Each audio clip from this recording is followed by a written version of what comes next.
everybody wanted to see me really play football. What was the adjustment come from high school to VTech, and then from VTech and then going to the NFL? Like I said, all the DBs I named, all of them played in the league, and I'm going against them every day. Like, now you're a top pick, you're going to run either at your pro day or at the combine. You know what I'm saying? So it's everything, because that's what they base it off. Oh man, what? You know what I'm saying? It was like, come on, man, because I'm sitting here and I'm like, man, when I got to Chicago, their ownership group, they was good. The first time I seen it, I was like, oh hell no. I was like, y'all for real?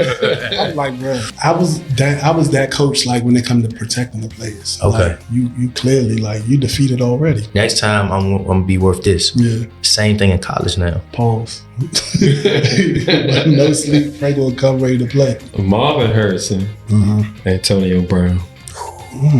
That's a tough one. It was always the flip-flop, and I was like, man, why the 49ers and Redskins always trading plays? Yeah. Welcome to Game Related, where we highlight opportunities and obstacles from former athletes with the thought process of giving future generations a better understanding about the game. These conversations are meant to bring awareness to the hardships and opportunities that come along with the game. Let's get game related.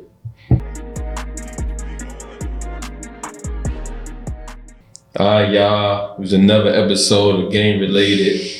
Y'all know I always love when we have somebody from the city, homegrown, on the show. This guest was a two-way player, played basketball and football in high school, went off to play football in the NFL, and he got drafted to the 49ers. Y'all know I'm a 49er. So this is a special interview. He want to talk about his journey, talk about that he's a pillar in the community and what he got going on today. So we want to get a warm welcome to Josh Morgan, man. What's up? Thanks for coming, bro. Oh man.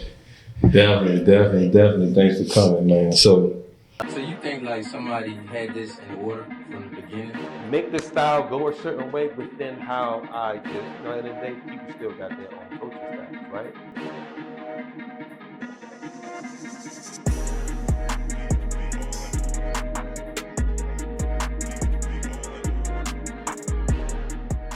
we gonna jump right into it.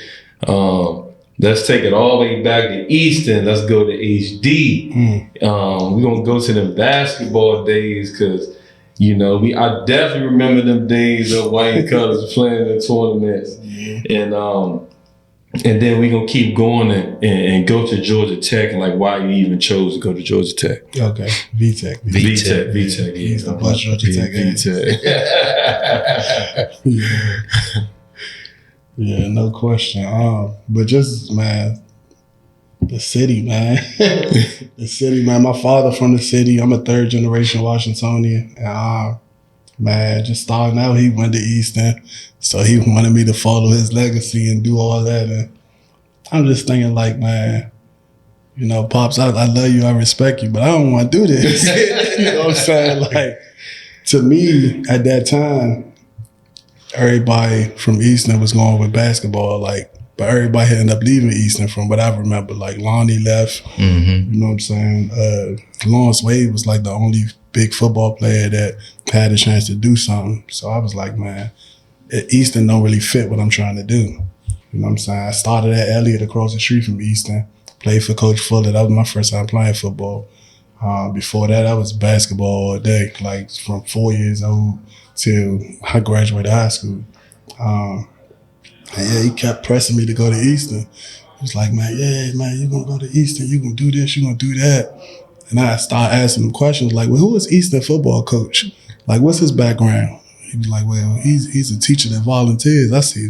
Here we go. We starting off wrong already. Like, he ain't even play football. He's a social studies teacher that's just trying to get a stipend. You know what I'm saying? I'm just like, man, no disrespect to Coach Irby, but I knew what I wanted. And, I knew what I wanted at a young age, because back then that's all they was feeding you. Like, man, if you want to make it out, it got to be through sports, or you got rap, or you got trap. You know what I'm saying? I wasn't really trying to do the other two. So I'm like, man, well, I've been athletically gifted my whole life, so I ain't really trying to do this Eastern thing. So, I ended up doing what I had to do to get put out. You know? And ended up transferring to HD where I wanted to go anyway because at Elliott we won 3 championships, basketball and football. So it's like all my teammates follow Coach Fuller to Elliott. Follow Coach Fuller to HD.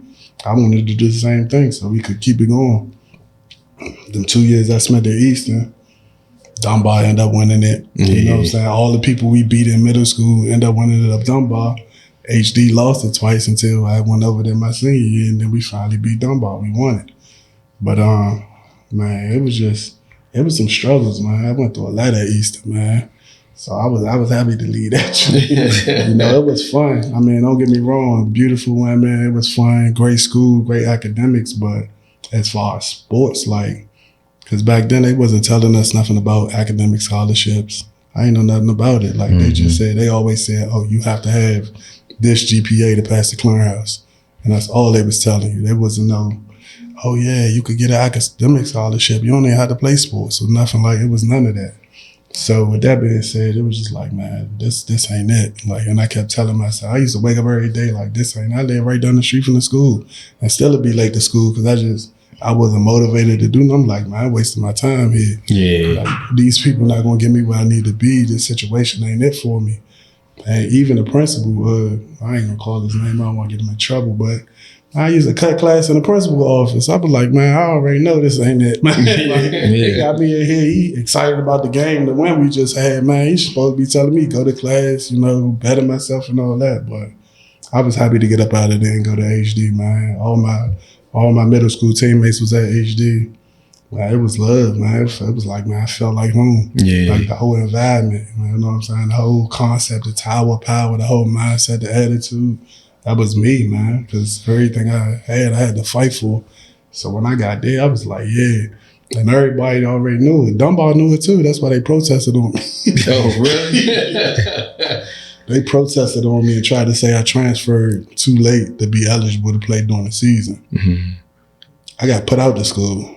So how I transferred too late to get put, you know what I'm saying? Eastern put me out for the last, 200 days. I was at Choice Academy right there by off Stanton Road. Right after that, I went to HD. I was enrolled. But they protested and made me sit out the whole season. I only had to play the 2 playoff games in the championship. So that's how I ended up going to Fort Union after that, because it was just man, everybody wanted to see me really play football. I was telling you earlier, it was so many people that I didn't even know I played football. All they knew was me on the basketball court. People to this day be saying to me, man, I still can't believe you played in the NFL, man. I never even seen you on the football field. You know what I'm saying? How you do that? So, so I just went to Fort Union after that to just really play football and give it my all. And once I did that, man, I was breaking records down there. I think I scored more touchdowns than Vinny Testaverde down there. I think I had more yards than Plexico down there because he went there too. And I think I was a couple of touchdowns away from Eddie George's record because he went to Fort Union too. What was the discipline like once you went down to down there compared to a DC public high school? It was a culture shock, man. It was real military. You know what I'm saying? Real. And it took me a while. I got in trouble my first 2 weeks down there because they down there and ain't nobody tell me what to expect. So I'm down there, I'm thinking it's regular school. I'm just getting that. They already tell me I did with the military. So I'm all right. I remember having to wear a uniform in elementary school for a couple of years. So I'm just tapping back into that. They screaming at me because I ain't shine my shoes. So I used to clean my bed anyway, but they I ain't hang up something the right way. They in your face. Just off the break, I almost fought the dude that woke me up because they blow a trumpet in your face to wake you up. Man, I punched the dude so hard, man. And I was no, what are you doing? What's wrong with you? Just tell me get up, man. I hear you don't got to blow that in my face. You know what I'm saying? I just felt disrespected because I wasn't used to it. And it was so last minute because I was on the fence with going to my D2 office for basketball versus, you know what I'm saying, really saying what this football thing was going to give me. So that's how I ended up at Fort Union anyway, because I waited too long and all them offers was off the table. So by the time it was time to do something, they was man, you gotta go to Fort Union. Everybody about to start. They already got their freshmen on campus and everything. You waited too late. So I wasn't mad at it. I ain't really had no guidance. And like I said earlier about my father in Eastern, like just the early, they ain't know no better. Like he ain't. It's one of them situations where my dream was too big. You know what I'm saying? He ain't know what to do or how to do it, or he ain't know the process. So I wasn't mad at him, but man, it was a culture shock down there because DC public schools, like I ain't had no Caucasian teachers, no classmates, no nothing. I go down there, it's all everything. You the minority. You know what I'm saying? I'm the minority. It's only like probably 10 more people on the whole campus that look like me throughout, and they go from elementary all the way to PG, postgrad. And that's only like 10 of us on the whole campus. And then it was just like you said, man, being in DC public schools, I'm going through metal detectors every day to get to school. And you know what I'm saying? I'm going through the trap and just doing all types of stuff. And man, now I'm waking up at 5 a.m, saluting the flag and, you know, got a march. It's like I'm in ROTC now, like got the fake gun and doing this. And I'm just like, man, you know what I'm saying? I'm going through it mentally because I'm like, man, what am I doing? But I'm also on the fence like, man, it's my only choice. Like, I got to do this because if I don't, I'm going to go home and I'm going to either get locked up, I'm going to trap, or I'm going to, you know what I'm saying, get shot and killed. So I was like, man, but it was definitely tough, man, because You know your major pain. yeah, nah, for real. That's what it was. Because that's what everybody else was getting for. Like that's the event down there. That whole all the fielding events where they do all. That's what it was. I'm not doing none of this stuff, man. I'm here to play football. Hey, You know what I'm saying? I need a picture. We need a picture of you and your. Man, I got some too. But nah, it was crazy, man, because I'm down there for football. Like I'd already had like a 13 something on the SAT. I passed the clearinghouse, did all that. I literally just went. I didn't need grades. Graduated with like a 3.5 or something. I literally just went down there to play football. And I went down there late, so everybody else was down there all August. I went down there the first week of September, played the season, left after Thanksgiving break, started doing all my college visits, and I was at VTech in January. So it was like, y'all want me to do this? Like, I'm not even gonna be here. I know y'all know I'm not gonna be here. Like, you know what I'm saying? But how much better did you get once you got down there and was able just to focus? It turned me into a dog. Like, you know what I'm saying? I really thought I really was already had that mindset and that passion for it. But when I went down there, just like you said, the discipline, it was that discipline aspect. It was like, you don't have no distractions. You down there, you can't take no phone. You can't even reach out to your family the first 6 weeks. You down there. And then when you do reach out to your family, it's through email or they got to write a letter. So it was almost like I was locked up. Yeah, I was about to say. You know what I'm saying? It was almost like I was locked up, and I'm down there like, man, dang. You know what I'm saying? But it helped you like really figure out like, man, if you really wanted or not. Because I had other people that was there, and man, they ain't make it 2 weeks. You know what I'm saying? So, man, but that discipline aspect, that's the biggest thing I give to it because I needed it, man. You know, coming from Southeast, man, I was doing what I wanted every day. Like I said, I live right across the street from the school. I'm still late. Yeah. You know what I'm saying? So I hated that he blew that trumpet in my face, but it just tapped me into something different where it was like, man, whatever you want, if you really want this, you got to embrace this discipline. And that's all I needed, man. It turned me into everything. I was in the weight room every day, twice a day. I was working out before practice, working out after practice. You know what I'm saying? We was eating good, had 3 meals a day. It was everything I needed, man, because just the transition, when I graduated from HD, like, man, I was sleeping at Mike's house. I was staying on his sofa. I had another friend, once Mike's mother got tired of me, my man Kevin, I was staying on his sofa. And before that, I started the season out. My man Dirk Darius, he played quarterback for HD. He was the first black quarterback to go to Florida. So, I started out at HD living with his aunt, sleeping in her basement. You know what I'm saying? So my situation was messed up anyway. So it was like, I don't got nothing to go back to anyway, man. I got to do this, you know what I'm saying? But that discipline was everything, man. Yeah, man. You'll be so amazed how certain blessings come to you that get you ready for your journey. You know what I'm saying? Like that definitely you know what I'm saying, like springboard, like you said, you already had the mindset, you know what I'm saying, that just pushed you like, all right, man, it's time to go. It's go time. Yeah. You know what I'm saying? So definitely, all right, so now you at VTech, right? Now, how was that experience? First, why even pick VTech? And then what is the adjustments you had to make? We always ask the questions because like we talk about the basketball players. You know, everybody's still an athlete. Yeah. You know what I'm saying? But like, what was the adjustment come from high school to VTech, and then from VTech and then going to the NFL? Yeah. So the biggest adjustment I had to make at VTech was just all that discipline I had to, you know what I'm saying, really embrace at Fort Union, just applying at the VTech, because now I'm back on my own. And just to start out, I ain't gonna skip past it, but I stayed with VTech just off the loyalty, in fact, that they gave me my first offer in the 9th grade when I was still at Elliott.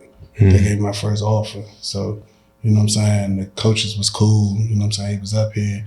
They was at every football team that was recruiting me was at all my basketball games to recruit me. My whole highlight tape was basketball, you know what I'm saying? But that's why they wanted me to go to Fort Union. But when I got to VTech, it was just, and 2 of my teammates was down there from HD too. So mentally, I'm like, man, I know I'm gonna play wherever I go. But if they, you know what I'm saying, they kept making academics like, oh, college people, they be flunking out when, man, I was like, I know I'm smarter than both of them. So if they down there, hey, all right, I'm gonna stay with VTech, I'm gonna go there, because I know my grades better than both of them. But yeah, so that was really the main thing. You know what I'm saying? I wasn't really it wasn't what it is now. Like, y'all know college wasn't what it was now. It's big business now. Yeah. But just going down there, man, it was just applying that discipline to that, because you got a strenuous schedule, you got to do this and you got to do that, but ain't nobody waking you up. Ain't nobody blowing no trumpet in your face. You're not up at 5 a.m. saluting the flag. You're not doing none of that. You're not in formation. You're not doing none of that. So it was just keeping that and applying it to, you know, this college life. You know, outside of that, it wasn't really no girls, the women, because there wasn't no women at Fort Union. Like, it wasn't even no cafeteria ladies, no nothing. Like, it's all men everywhere. So, you know what I'm saying? That was, you know, getting back used to that. That was part of a big adjustment too, because coming out, it was like I just came home. I'm looking like, man, what that was? You know what I'm saying? I'm going to catch my head spinning. Like I said, everybody look good. What?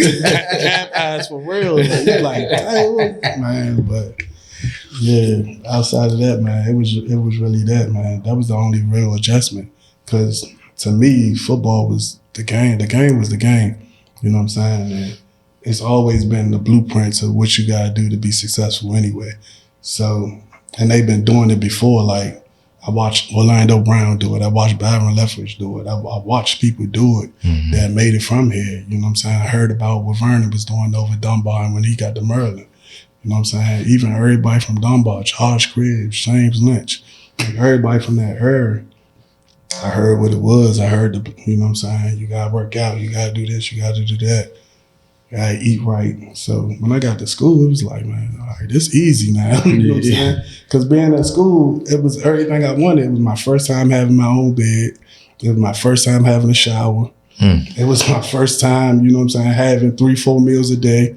You know what I'm saying? I was good. I ain't really like I said, I came from graduating high school, sleeping on my friend couch, or sleeping on my other homie floor, or, you know what I'm saying, sleeping in dirt aunt basement, to now I'm in college and you gonna give me 3 meals a day, and I get to shower, and I got my own bed. You know what I'm saying? So, man, it was easy for me. I ain't need much. It was easy for me to just go down there and give everything out, because I wanted to make it anyway. So I was like, man, I was going to run through a wall for any coach that was there. Like, this, what you giving me? And on top of all this, now I got cable. I'm good. You know what I'm saying? Like, man, whatever you want, coach, we'll be at. What was your toughest matchup when you was in VTech?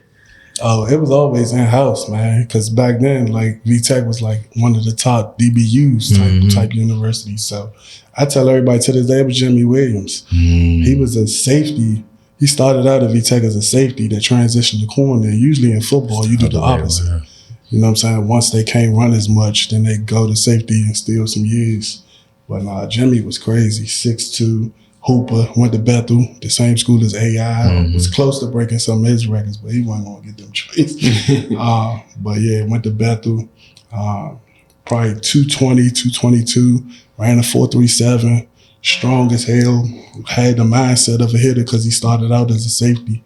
But they put him at corner, man. It was a wrap. They put him at corner. He was All-American, first team All-American, all that. He was supposed to get drafted in the first round, but he couldn't put the weed down. He couldn't. And he was so good. He could jump. He had like a 37-inch vertical. He ran like a 4.42 or something. He was so good. He still ended up being the Falcons' first pick the year he got drafted, but because they had the first pick in the second round. So he still ended up being their first pick. He got put out the NFL because of the drug. He went into the league in the drug program. Failed his drug test, got put out the league for like a year.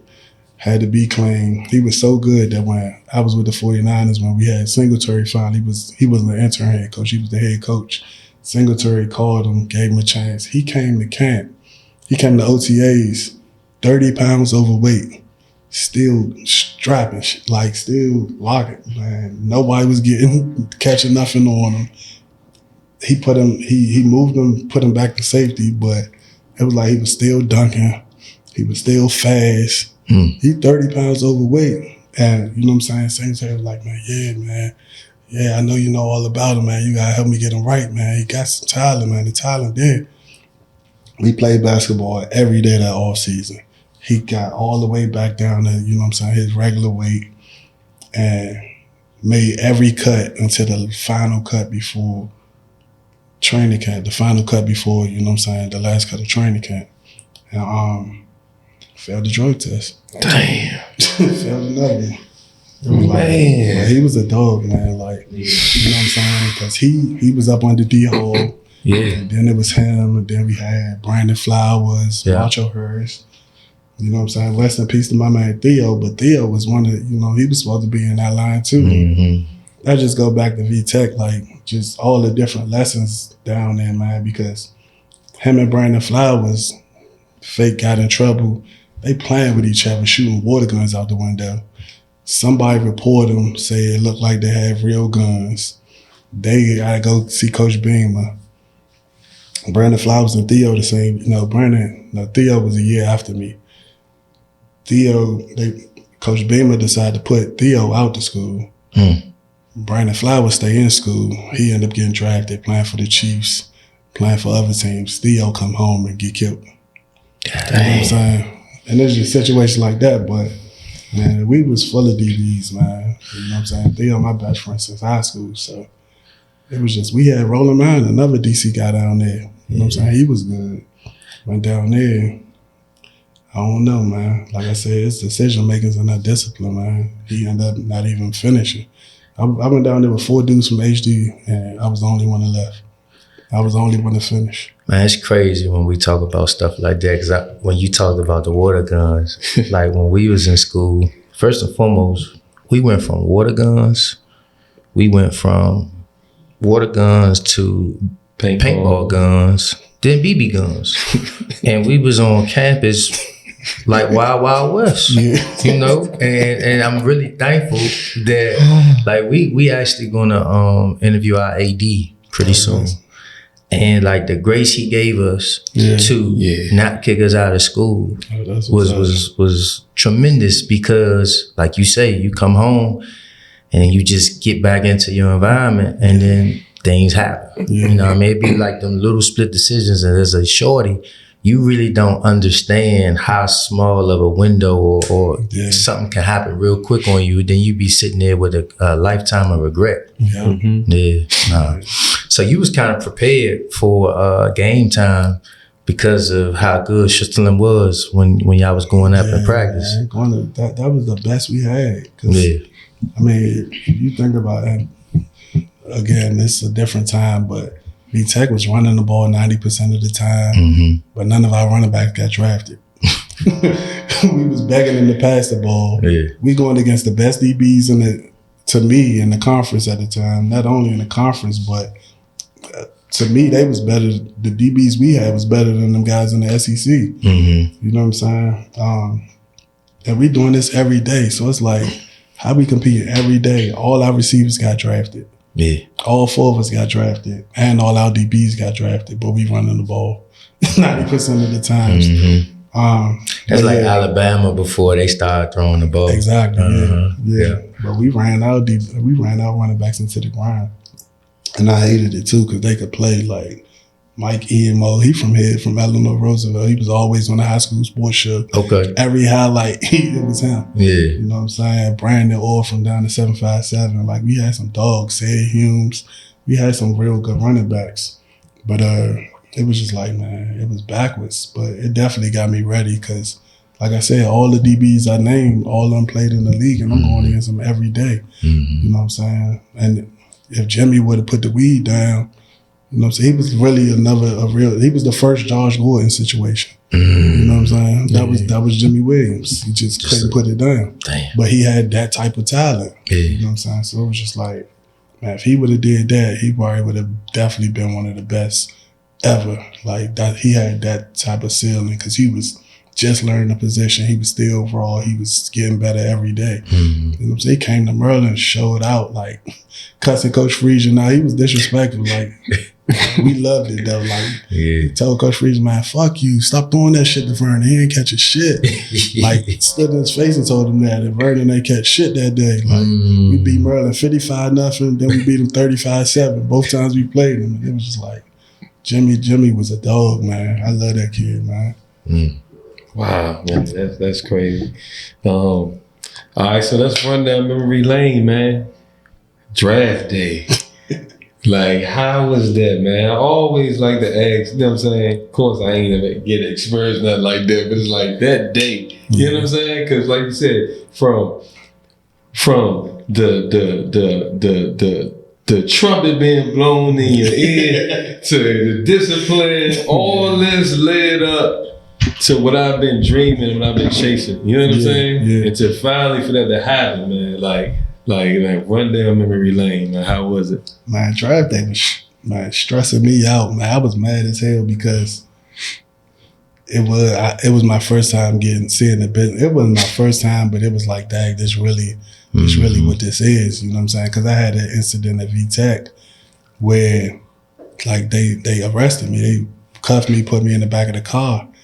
And in college, like, I wasn't drinking for real. I wasn't doing nothing. So everybody seen it. We had just beat Miami or somebody. We had a big game at home and we won. Everybody downtown, everybody out. So it was an incident where a dude driving a big old F-150, he drunk, got his car doors, the truck open, and I had to jump out the way. He like swerved on the curb. I jumped out the way.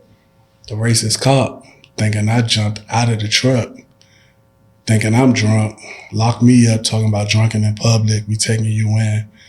Like I said, I wasn't drinking. We just got finished playing. I just went home, showered, met everybody else. All my teammates saw it. Everybody down there saw it. You know what I'm saying? And they love me down there. Like, so I was never doing that. I'm doing what I'm doing now in the community down there, trying to get back, just helping everybody stay positive, all types of stuff. They went crazy down there. Like, it was like a real riot. Like, they saw them put me in the police car. They throwing bottles at the police, throwing rocks at the police. Some of my teammates, my linemen, shaking the car.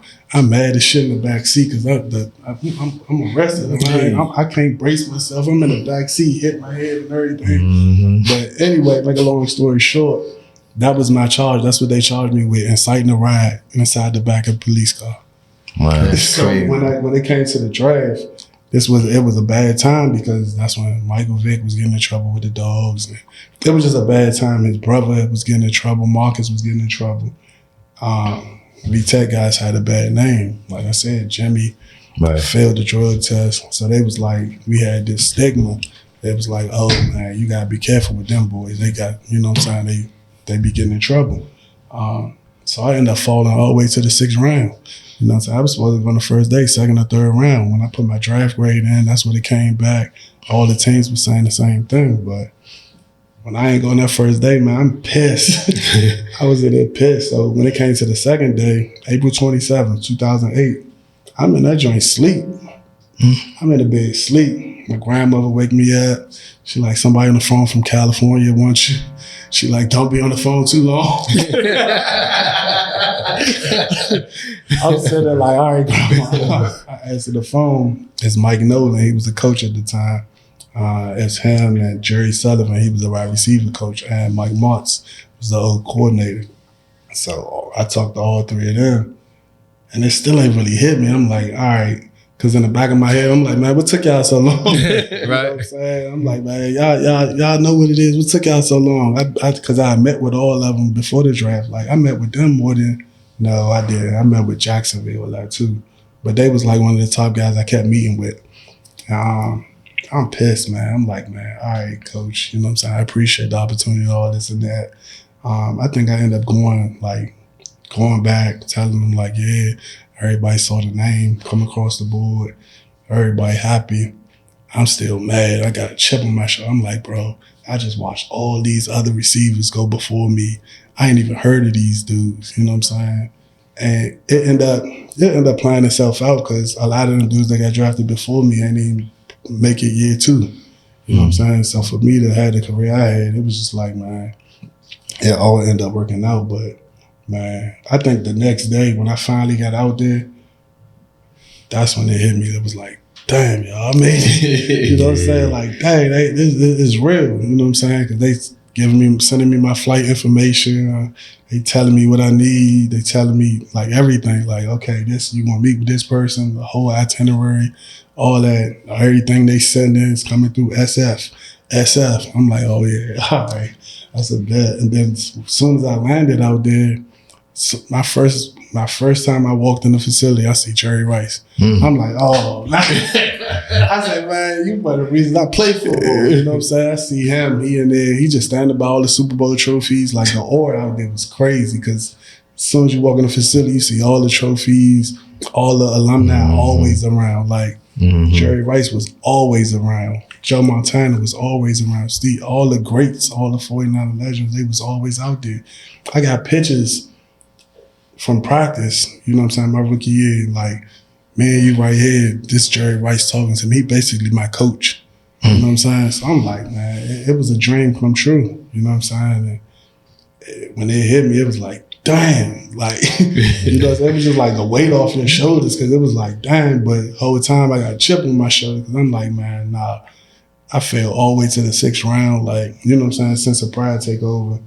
And in the meantime, it's still like, man, I got something to prove. Like, this ain't it. You know what I'm saying? Because they telling me, oh, yeah, most 6th-round picks don't make it. Most of them don't make the team. Most of them lucky if they get on practice squad.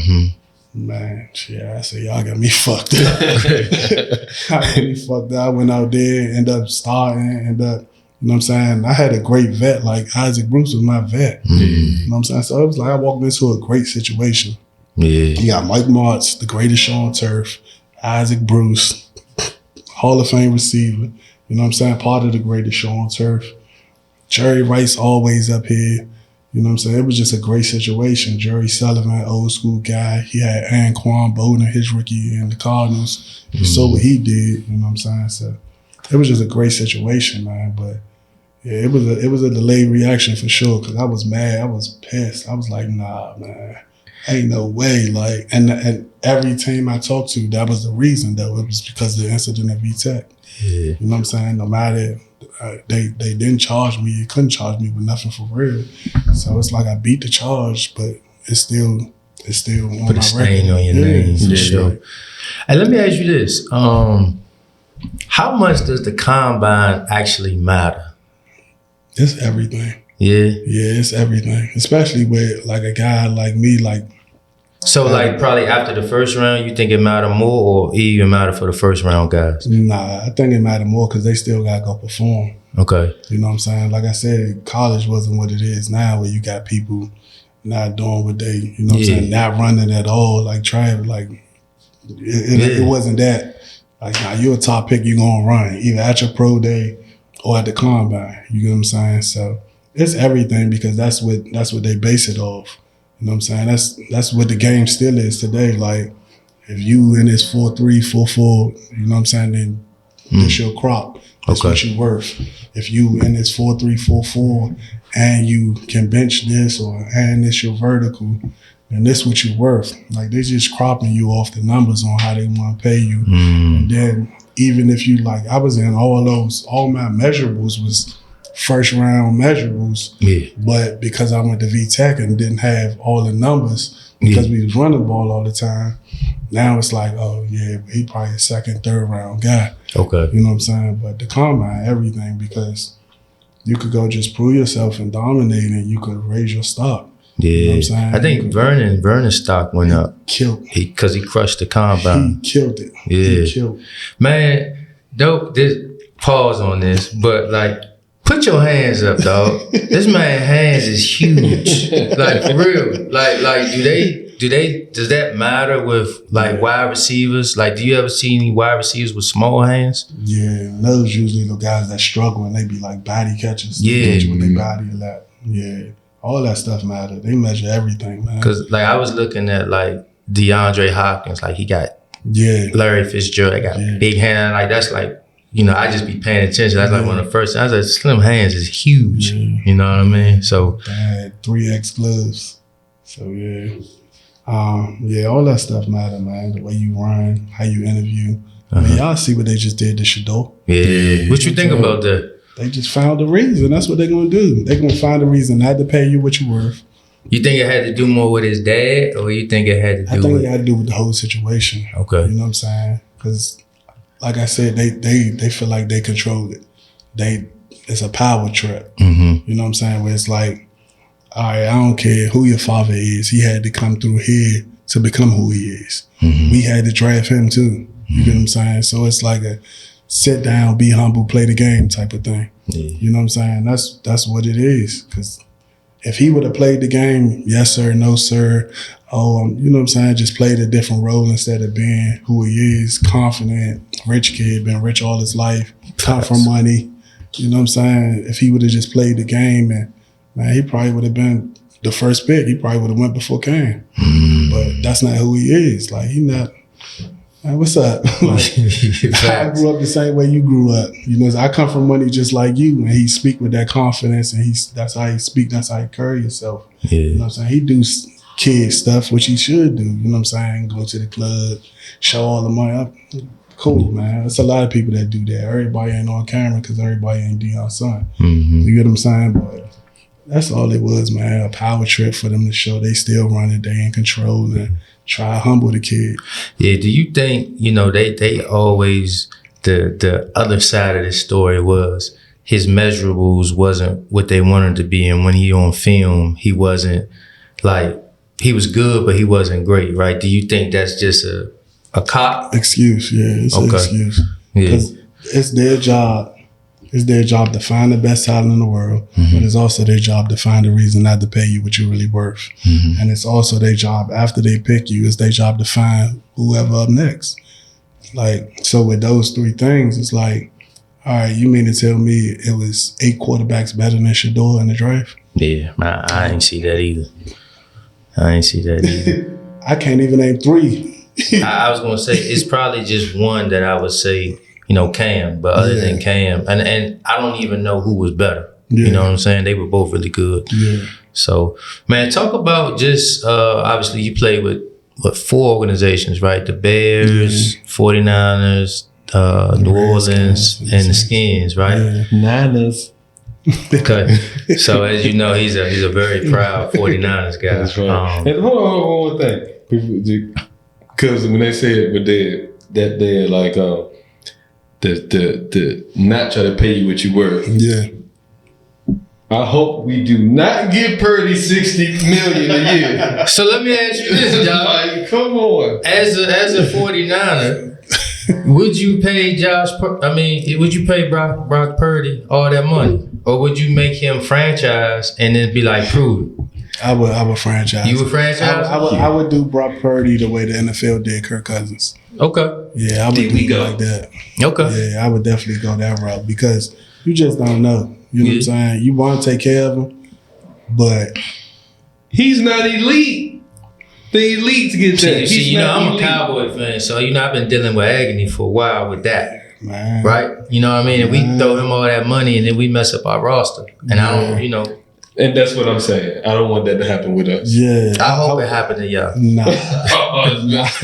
I would definitely go the franchise route with him, man. Just being smart so he could really prove it. You know what I'm saying? Still be taken care of. Okay. You know what I'm saying? Because he deserved what he deserved for, you know what I'm saying, the numbers he put up and the consistency that he's had. But at the end of the day, it's like, man, unless you got somebody to replace him, you're going to have to make a move somehow. Leverage in his corner for sure. You better use it when you can. Yeah, I would definitely go the franchise route.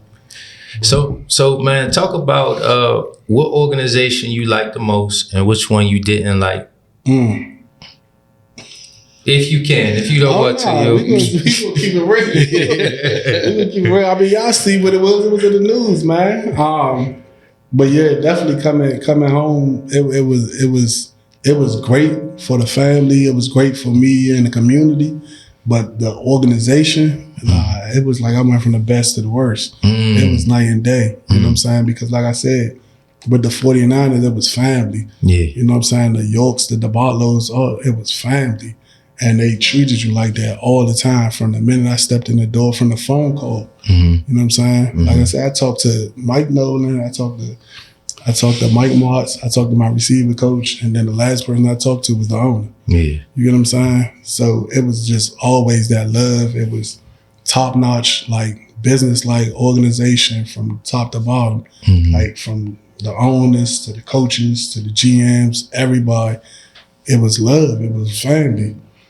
And when I got here, it was like, oh, man, what? You know what I'm saying? It was like, come on, man. Because I'm sitting here and I'm like, man, all right, mind you, I came here off a broken leg. Right. You know what I'm saying? So I had to come here. I'm thinking I'm going to rehab my leg and all this and that. They was trying to rush you. They doing the bare minimum, trying to get me on the field. Oh, we got to get you ready.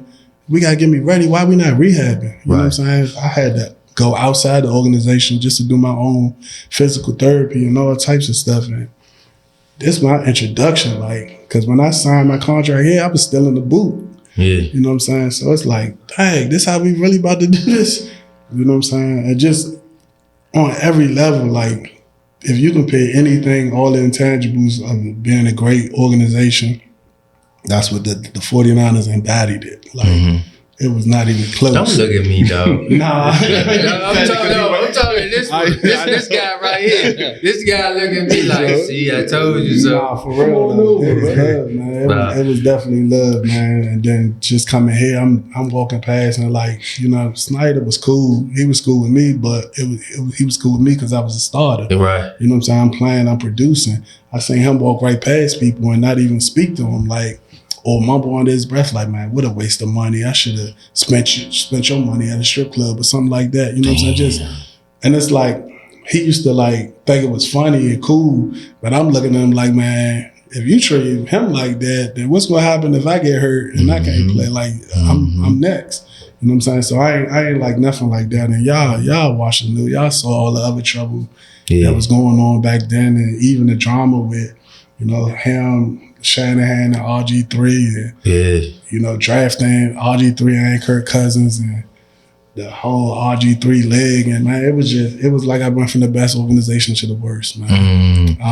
When I got to Chicago, their ownership group, they was good. They real good. It was just dysfunction in the locker room down there. Yeah. You know what I'm saying? And when I went to the Saints, like, that was all business. Like, the Saints really told me, like, man, you're one of our top 3 receivers, but I could draft, you know, 6 rookies and pay them for what I'm gonna be paying you. And I need guys to play special teams. So, you know what I'm saying? But the organization was cool. Everybody was good down there. But I would have to say the 49ers was the best organization and the Redskins was the worst. You know what I'm saying? Just being real. Yeah, I feel that. I had a question on, so when they drafted Crabtree, right? I mean, Did you feel like what you just said about New Orleans, right? They drafted a rookie. He was supposed to be really good, but you still was playing and you produced at a high level. Yeah. You know what I mean? Talk about the mindset of, all right, I got a shorty coming in.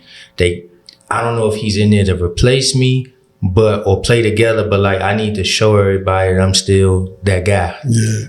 It's funny you said it like that, because that was my mindset.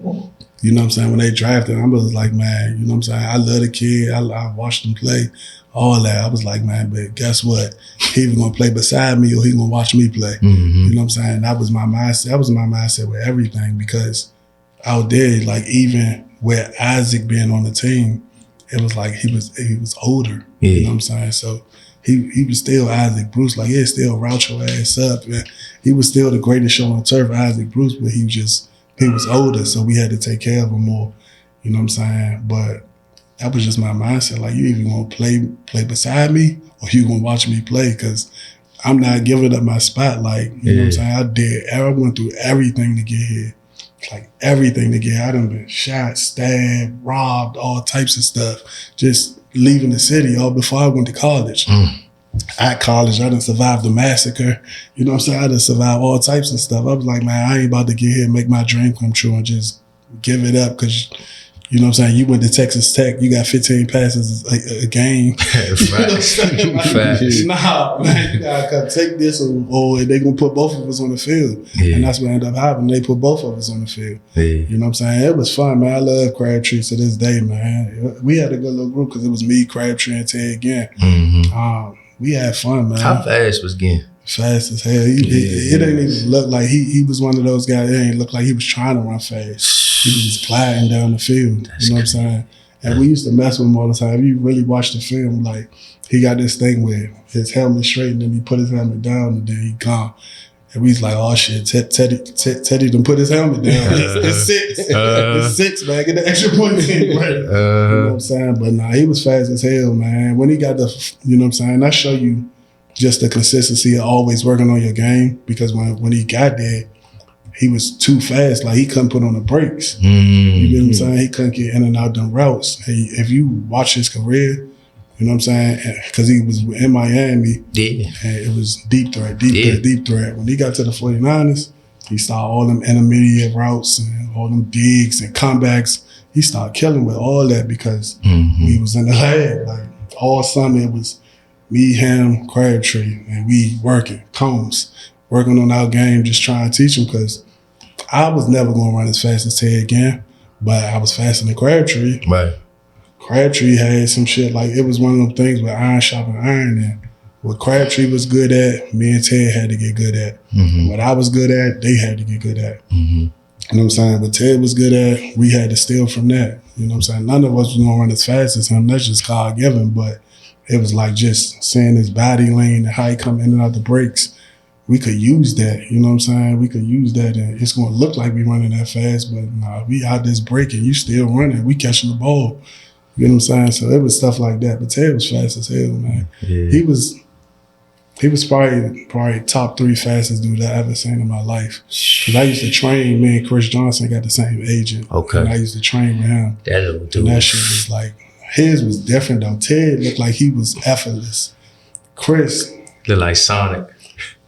He had a twitch. He was like, and you could see the different gears. It's like, oh shit, like, you know what I'm saying? Like, nah.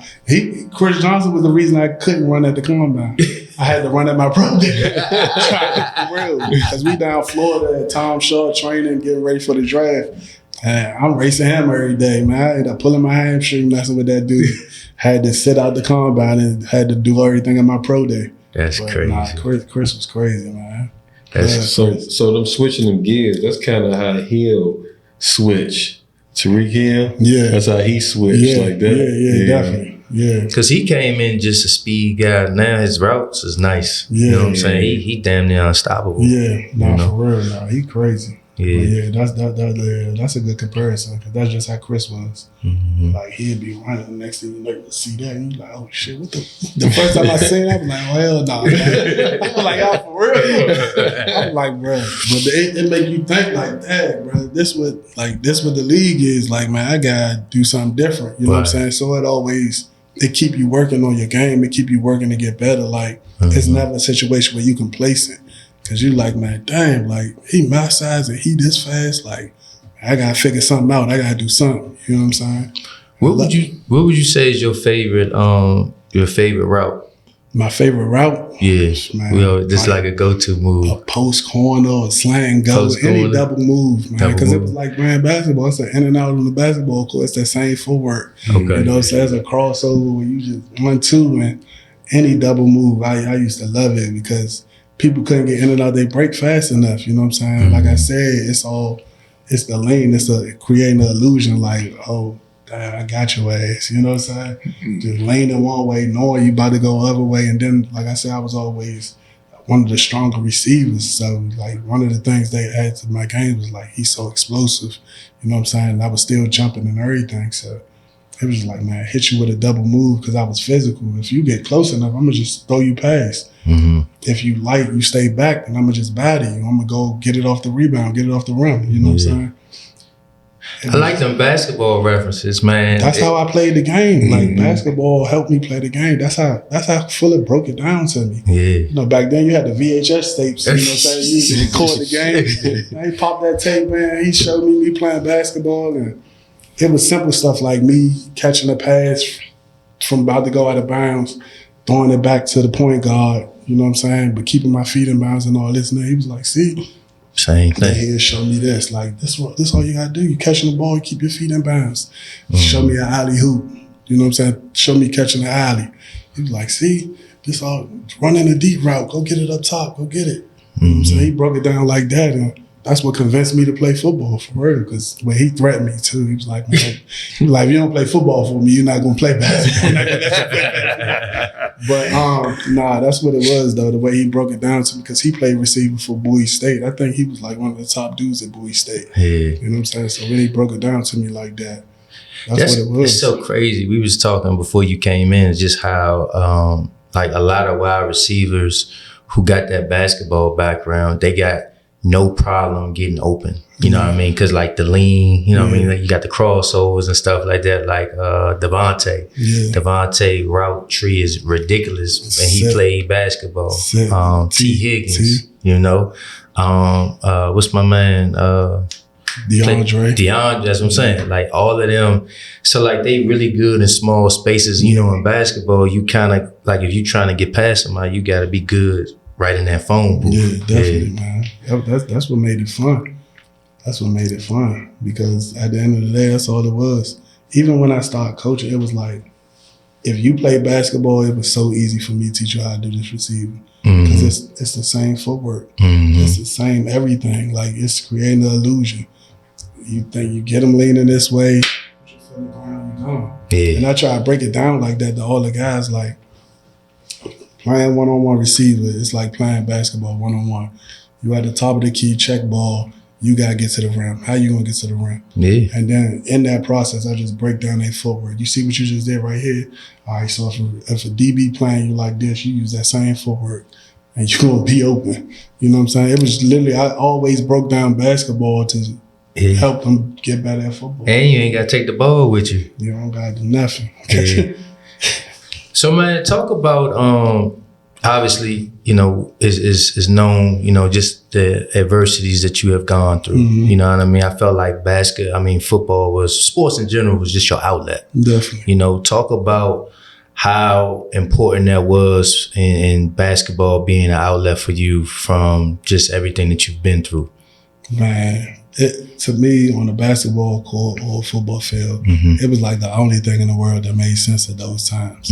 You know what I'm saying? So I could really go there. I'd lose myself, especially basketball, because I ain't need nobody else. Football, you got to have somebody to throw you the ball to do something. Yeah. Basketball, I'd take my basketball, go to the court, be out there for 6-7 hours, not even realizing I was gone that long. And you know what I'm saying? You just lose yourself, because it was you getting better, but it was always fun because it's a challenge. Like basketball never came easy to me, and I think that's why I loved it more, respected it more.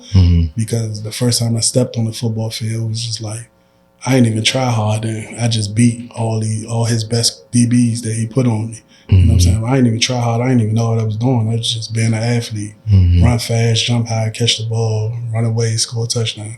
You know what I'm saying? Basketball, I'm out there working hours, dribbling, trying to shoot, jumping, doing everything I gotta do to, you know what I'm saying, really check every buck so I can, you know, be good. But yeah, it was definitely an outlet, man. It was the only thing, like I said, everything just made sense.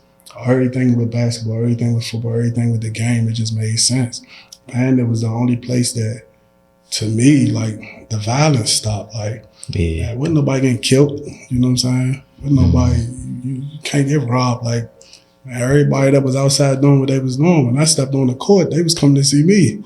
Oh, good game, youngin'. Yeah, man, nah, you know what I'm saying? They came to see me so much that they was like, oh, you gonna make it. Do you take your ass in the house? Get out of here. You gonna make it. So to your point, right? Do you feel like nowadays the guys that there's such a I would say a collusion, meaning like they not protecting the athlete no more. Meaning like they like athlete come hang with us because I could take a picture with you and I look cool, versus back in the day you'd be like, nah, Slim, like you play sports, you know, go play ball. You know what I mean? Talk about, do you feel like there's a change in that with this generation? Yeah, it's a big change. I try to blame it on social media to save people, because I just hope people ain't like that. And social media make people think a lot different and make people like move differently than they normally move if social media ain't exist. But I think that's all it is, because would you still tell that player to come with you knowing you got everything you got in the trunk, and knowing if y'all get pulled over, both of y'all doing 10 to 15? Right. Or if that wasn't the case, or would you just keep it real with them? Like, nah, you can't ride with me. You know what I'm saying? Go in the house. I got something in the trunk. It might mess up your career.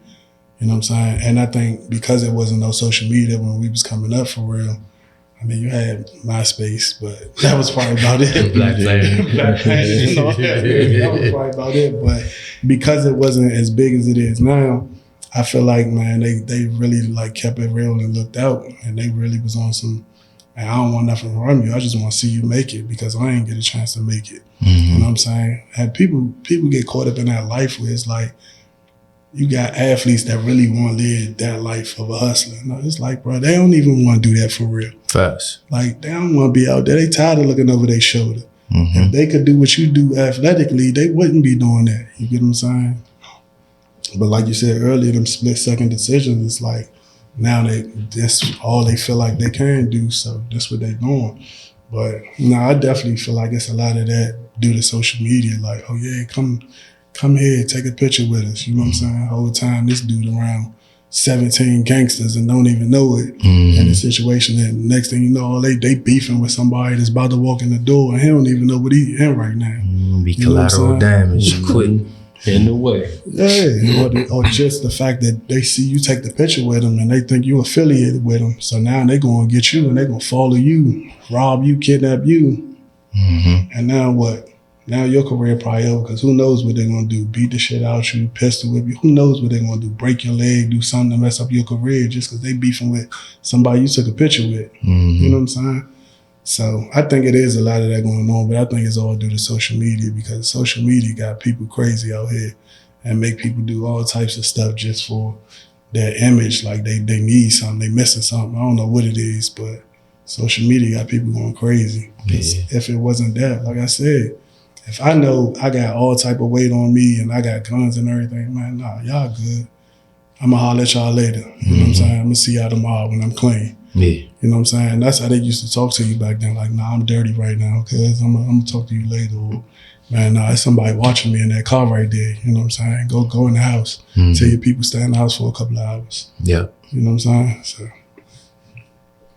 Yeah, that's crazy, just because back in the day, you know, it's crazy how different it is. And nobody even want to be in no camera. Nobody want to take no pictures. Nobody want to do none of that stuff.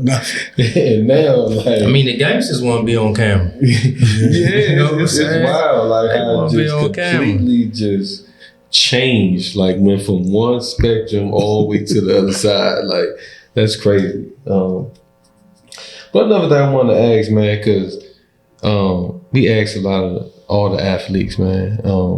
You ever felt a time where you felt out of love with the game? Yeah. And what was that transition like? Like what was that transition like for you? Because I know I had my transition, Stan had his transition, to kind of just get back acclimated, back to society, and like who you had around in your corner to be able to talk to be able to, you know what I'm saying, just to help him around that time. Yeah. So I think when I got to New Orleans and they told me what they told me, I think that I lost my passion and everything for the game. I was just like, damn, like I done bust my ass. You tell me I'm one of the top 3 receivers and then you still like release me because I'm cost too much now. And it was the first time like I was like, man, if this what it is and it's more about business than winning games and just the pure love of the game, I don't want no parts of it. You know what I'm saying? So I think that was the moment that I just lost it. And I was just like, man, I don't think I watched football for a couple of years after that. You know what I'm saying?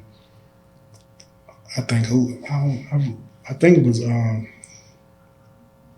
was my mother. Like right before, it was my mother, and she was just telling me like, look, I don't know what's going on with you. All I know is I don't see you as happy as you was. You know what I'm saying? And I was like, if you need to talk to somebody, I'm always here. You know what I'm saying? That's what she told me. But she was like, it seemed like this bigger than me, and you've been figuring it out your whole life. So you need to figure it out because I need to see my first child smile again. You know what I'm saying? When she told me that, you know, when mama talks to you, it just hit different. I was like, damn, like, I didn't even realize, like, I wasn't smiling or laughing, you know what I'm saying? Because that's how I play all day, you know what I'm saying? So I didn't even realize I wasn't doing that. And for her to tell me that, it was just like, damn, like, I've really stopped paying attention. And that's what it was, man. I called my teammate from Eastern, Jabali, and I called him one day, him and Phil Savoy. I was like, man, what y'all doing? Because they was in that training circuit. And I went out there one day and I just put the cleats back on. I was like, man, let's get in the field. They was like, all right, bet we up here now. You know what I'm saying? Phil put me through some workouts, Bali throwing me the ball, and I was like, that's what it was. That's the only thing that was missing. So through that, you know what I'm saying, that was the first time, like, I'm laughing. It was just like I snapped back into myself. And through that, that's when I kind of just got back into like the mentoring the kids and, you know, coaching and all that, because that's what they was doing. They was at St. John's at the time, and that's what they was doing. Like, they had the quarterbacks and receivers out there, and it was just like, it just felt like I was home again. It was like, damn, that's what it is, you know what I'm saying? This is what was missing. Ever since that point forward, it was just like I just stayed with it. You know what I'm saying? Mentor at least 40 to 50 kids every year, pull up at their school, make sure they grade straight, make sure they got groceries at home, make sure they're doing what they need to do so they can make it. You know what I'm saying? So, but yeah, it was definitely, that's what it was. It was my mother. She told me, she was like, man, I need to see my first child smile again. Like, I don't remember the last time I seen you smile or heard you laugh for real. I was like, damn, for real? That's critical because, man, you know, some people, you know, they be depressed for years and just get into those dark spaces, man. You need those people around you to pull you up out and ground you, and you know what I'm saying? To keep pushing for real. That dark space real. I definitely went through that. I think I went like a whole week where it was like, man, I was so depressed. I was in the closet, like, ain't take a shower. I was like literally in the closet in the dark all week, like going through it. Like, you know what I'm saying? They couldn't figure out how to snap out of it. You know what I'm saying? Because it was like, damn, like I've been working for this my whole life. I done did this. I done proved myself everywhere, no matter what. Overcame injuries, obstacles, everything. You know what I'm saying? I think I went through damn near everything you could possibly go through. And it's like, and you tell me I'm too expensive. You tell me that you can get 6 rookies for what you paying me, but I'm one of your top 3. So yeah, it just messed my head up, because for me it was always the love of the game, like, and the passion for it. Like, I do this shit for free. I was doing it for free for 20-some years before y'all decided to pay me to do it. So, you know, it was never about the money to me. You know what I'm saying? I was really just obsessed with trying to be great, trying to win the Super Bowl and do what I needed to do. But yeah, that depression for real. And at that time, like, I mean, when we was coming up, they wasn't talking no mental health. Yeah, for sure. It was all, I ain't crazy. I ain't talking to no shrink. That's what it was. So I'm just happy that it is what it is now, where you can actually have a conversation about it, because I was stuck. I didn't know who to talk to. I didn't know what to do. I was just in there, like, people calling my phone. I got 60 missed calls, and they just, you know what I'm saying? Everybody trying to figure out what's up, and I'm just in there. I don't know what to do. I'm like a zombie, you know what I'm saying? Just depressed, you know what I'm saying? To me, during that time of that depression, like, it was a blessing just to get up, brush my teeth, and take a shower. Like, that was a goal for me. Like, damn, like, I got to snap out of this. So yeah, I'm glad my mother told me that, because I ain't. You don't even realize it. You just going through the motions, doing the same thing every day, and not realizing you ain't yourself. Yeah, man. You know, man, it's be funny to me when I guess I'm thinking when you're in these professional, you're on that level, and you're in these organizations, like you talked about some stuff that Snyder might have said, right? We talked to someone who said, hey, they was in the organization, been around an owner or a coach or whomever, and speak to them, and they don't even speak back. Yeah. And you know what I'm saying, that would make them just feel like I'm not welcome, like it's not family. And I don't know why I'm just so amazed by that. I just feel like when you at that space, like it is not like somebody's gonna walk past you and don't say anything. Like, and it's like, I'm like, man, that would make me feel uncomfortable. That would like possibly affect my performance, because like I don't want to be here. Yeah. You know what I'm saying? Like, that's just wild for them to come and tell you that when I'm your top 3 though. Yeah. But what? This what? Like, you know what I'm saying? You could have kept that to yourself and just did whatever you was gonna do. You ain't need to come say that to me. Like it just amazed me when you hear these. Yeah, you like, and I know it's business, and I know it's cutthroat, right? Business is cutthroat anyway, right? But I don't know. I just feel like it would not be that. Like, you know what I'm saying? Like, it just wild to me to hear those type of stories, man. Yeah, like them people, they about their business, and they, like I said, they come from money. They think different. They come from money. They've been rich all their life. So to you a pawn to them. Yeah. You know what I'm saying? Yeah. And that's just what it is. And that's how they look at it. You know what I'm saying? Like I said, when I talk about the 49er, ownership group, like, you grateful for people like that, because you see how rare it is in the league. Like, it ain't normal. You know what I'm saying? And that's why to this day, that's why it made sense. That's why all the alumni are always there, because it is family. You know what I'm saying? And even what the Commanders doing now, like this ownership group, they getting back to that. Like, it's love now. With the way it is now, it's the way I wish it was when I was there. Yeah. That's why I'm like a halfway fan. For real, Joe. Like they doing it right. Yeah, they doing it right. And they bringing the alumni back, and it's love now. Like, it's family now. Like, my mother's funeral, they was at my mother's funeral. You know what I'm saying? Like, it's that type of family now, environment where they got something with us. We doing something every week, for real. You know what I'm saying? We reaching out, they reaching out. Like, they got people that care. Yeah. You know what I'm saying? It ain't no more the Snyder era where, like I said, they walk right past you and like, what a waste of money and all this and that. And then laugh with you like you supposed to laugh. I'm like, man, this shit ain't funny, though. Yeah. Because that's going to be me soon. You know what I'm saying? So what you would say that was your most valuable lesson that you learned from football? Man, I learned everything from sports in general. You know what I'm saying? It taught me everything through life. You know what I'm saying? And being outside, I mean, I jumped off the porch early, but being outside, that's one of the, you get a street education, you get a real education, and you get, the business education. But most of the life lessons I learned, which that's the real education, it came through sports. You know what I'm saying? Sports introduced me to everything. You know what I'm saying? Because sports introduced me to God, like spiritually, like 'cause that was the first thing we do. You know what I'm saying? We pray before every game. You know what I'm saying? You pray at the end of practice. You know what I'm saying? You pray. So, you know, it kind of really introduced me to everything. So, you know what I'm saying? I learned everything I learned through sports, I could apply to business and be just as successful. You could apply in school and be just as successful. And that's what it was like. Through the discipline, the dedication, the hard work, the resiliency, just everything you need to be successful in life, sports taught me. You get what I'm saying? So, like I said, the biggest thing was just spiritually, like, because I know I look at myself on film sometimes, basketball and football, and be like, man, how the hell I do that? Like, you know what I'm saying? It gotta be God. You know what I'm saying? Yeah. Like, what? Yeah. Like, I'm doing stuff. I'm like, bro, I don't even remember doing that. Like, they be telling me stories about stuff, and I be like, bro, I don't even remember that. But it's just like how you do stuff like that. You know what I'm saying? Like, physically, I'm not supposed to do that. Like, you know what I'm saying? That's what you think. And it's like, man, hold up, man.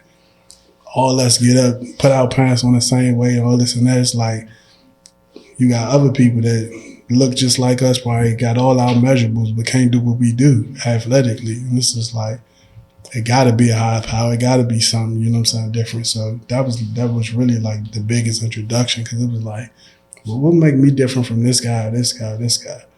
You know what I'm saying? It was like, man, God just blessed you. You know what I'm saying? You just got God-given ability. And that's when I first understood what that was. But man, sports introduced me to everything. Like, told me, sports helped me be a better father. Sports helped me be a better brother, a better family member, just everything, because it just teach you how to be that team guy. Like, and that's what I was. Like, I was that guy, like, yeah, I want the ball, 'cause I'm a receiver. I want the ball. Throw me the damn football. But at the same time, I want to win this game. And at the same time, man, I love Franco back there. So if he need me to go block this fucking 350-pound lineman, then I'm going to go fuck him up so Frank could get in the end zone. Mm-hmm. You know what I'm saying? If Vernon need me to, you know, go block this linebacker for him so he could score this touchdown, then that's what we're going to do.